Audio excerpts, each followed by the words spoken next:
चव्हाण मुर्दाबाद मुर्दाबाद मुर्दाबाद रवींद्र चव्हाण मुर्दाबाद।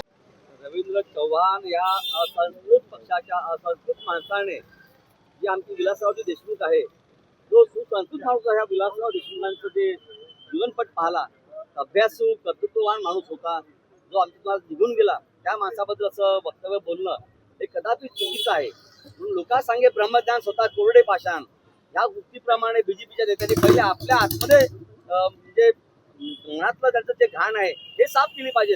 लोकाला काही बोलायचं आणि कुठला नेता असा आहे असा आहे, तुम्हाला काही बोलायचा अधिकार नाही आहे, कारण तुमच्या गरिबांमध्ये स्वतःच्या मनामध्ये झाकून पहा पहिले।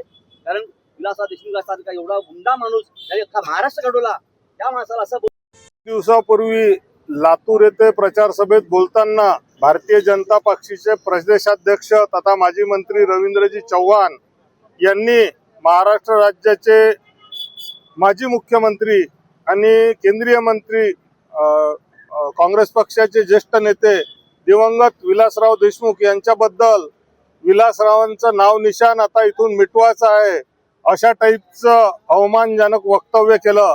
आम्ही या वक्तव्याचा तीव्र निषेध करतो आणि रवींद्र चव्हाण यांनी संपूर्ण महाराष्ट्राची, विलासराव देशमुख हे महाराष्ट्राचे नेते होते, संपूर्ण महाराष्ट्राची माफी मागितली पाहिजे अशी मागणी या दिवशी आम्ही करतो आणि त्यांचा निषेध करायसाठी आज आम्ही वर्धा जिल्हा काँग्रेसतर्फे इथं आंदोलन आयोजित केलेलं आहे।